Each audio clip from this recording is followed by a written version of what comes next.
G'day watchmakers, what's ticking? It's Ryan from Addictive Watch Club, and today we're doing something a bit different from the last video. Can't date the office.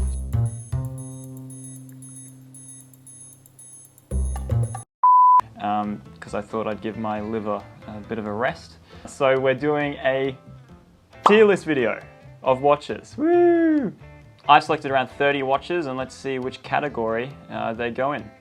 I've selected 5 tiers, so it's get in my watch box, I would wear, meh, not on my wrist, and fake Daniel Wellington. So let's get into the first watch brand, Rolex. So first up we have the Rolex Submariner with a ceramic bezel. So some people would argue that the ceramic bezel did sort of ruin this watch compared to with the pre-ceramic. Also, the case is much bigger in this watch. If you go back to the pre-ceramic case, it's just thinner and fits on the wrist fits on my wrist much better. But as expected, this one's going in my watch box.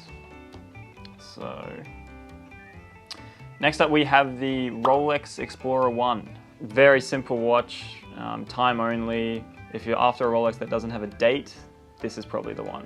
So the Rolex Explorer One is one of Rolex's more affordable watches. I would definitely wear this watch. It comes in a 36 and a 39mm version, and I would definitely wear the 39 for my wrist. I'm not going to say too much about these watches because we do have a lot to get through. So this one is I would wear, definitely. Next up is the Rolex Oyster Perpetual. You mean the Seiko? Although it does look like a Seiko, it's a very expensive watch. The Rolex Oyster Perpetual 39, at least, has gone up in value slightly. I say slightly. I bought mine for 7,500 Australian. And then when they got discontinued, I believe in 2020, they have gone up dramatically in price. I mean, on Chrono24, they're about anywhere between sort of $10,000 to $12,000. So Rolex is definitely a good investment if you want to get your hands on one, if you pay retail, that is. So I'm not going to say too much about this watch because I am planning to do a review of it in the next coming weeks. So let's move on. I think it's get in my watch box because I do own this watch. So I've selected 2 Omega Speedmasters, and I'm going to talk about them together. So one is the Omega Speedmaster Professional Moon Watch. Everyone knows this watch. So this Omega actually has a little brother called the Omega Speedmaster Reduced, and this comes in a 39mm. 39mm still sounds pretty big, however for a chronograph it really isn't, and it does look like, it looks like a kid's watch really on my wrist. And when you compare the Reduced to the Professional, massive difference. 5mm doesn't sound like a lot, but when it comes to watches it really is. I honestly think the Speedmaster Reduced, 5mm might not seem a lot to your girlfriend, but it's a lot. Yeah, everyone, all the boys out there, 5mm, it's a lot, dude. The Professional, in my opinion, is just better in every way. I think if you were to own the Speedmaster Reduced, you would look down on it every day and think, there is something better out there. Why didn't I just get it? So for that reason, I'm going to put the Speedmaster get in my watch box, obviously. And the Reduced, it's getting a meh, to be honest. So let's get into some potential stinkers. Some that are probably will go in the fake Daniel Wellington category. So we're talking about Breitling. First watch we're going to be talking about is the Breitling Bentley watch. This watch it's very interesting choice by Breitling. So first of all, this watch is massive. I do believe it measures at 48mm in diameter. It's got this weird bezel. I don't even know what to call it. It's like not coin edge, but it's like, I don't know what the f they were thinking. I think they got all their bad ideas, sat in a room, and then just went with their bad ideas and created this watch. And it honestly looks like a fake Breitling. It looks fake. Yeah, as expected, this is a fake Daniel Wellington for sure. However, Breitling have redeemed themselves in this video. Breitling Navitimer, a classic aviation chronograph. Comes in a few colors. You've got black dial, white dial, blue dial. Quite a massive watch, to be honest. I do believe it's 44mm in diameter. I'm not going to say too much about this watch, but I would give it I think it's a meh. Or is it a round up? Nah, it's a meh for me. Okay, let's move on to a big hitter, Patek Philippe. Patek Philippe, one of the three in the Holy Trinity. So that's Patek Philippe, Audemars Piguet, and Vacheron Constantin. Patek Philippe's prices have gotten a bit crazy, especially when the 5711 got discontinued. That watch went upwards of $50,000 in value overnight. That brings us to our first watch, the Patek Philippe Nautilus 5711. So the case was designed by Gerald Genta in 1976, I believe, right after the Audemars Piguet in 1972. Crazy slim watch. So this is a slim, refined sports watch. This ain't a thick boy like the Breitlings and the Rolexes. I think that's all that needs to be said. Where would I put this watch? Obviously get in my watch box for two reasons. One, probably a good investment, and two, it is an aesthetically pleasing watch. Would I pay $150,000 for it? Absolutely not. So maybe for that reason, it would get in my watch box, I think. Yeah, it would get in my watch box. It'd be dumb if I said no. So moving on to a watch that does look quite similar to the Patek Philippe Nautilus is the Patek Philippe Aquanaut.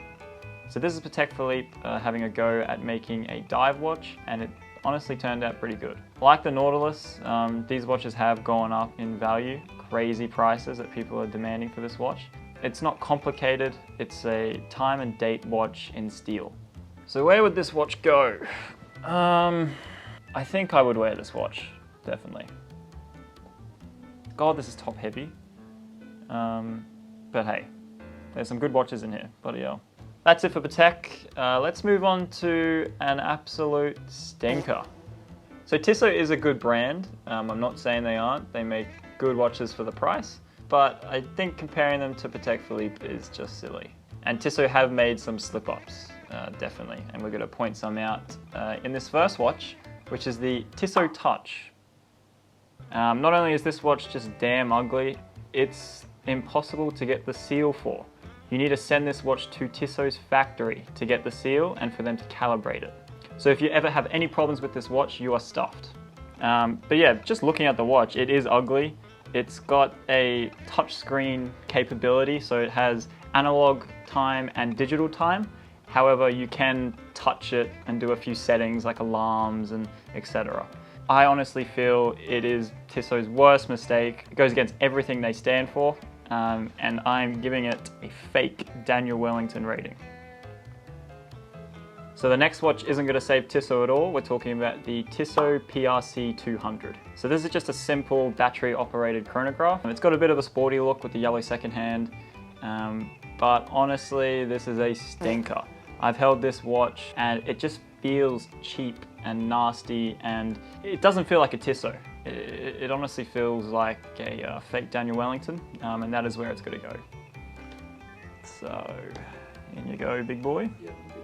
So have you ever wanted a Rolex Submariner but did not want to pay the crazy amount of money that they are? So that's when Oris comes into mind. We're going to be talking about the Oris Aquis. The Aquis is their dive watch. Very similar to a Submariner, but they come in a whole range of colors. They got green, black, blues, also different types of metal. You can get this in titanium, stainless steel. You got a whole lot more options than just your regular stainless steel sub.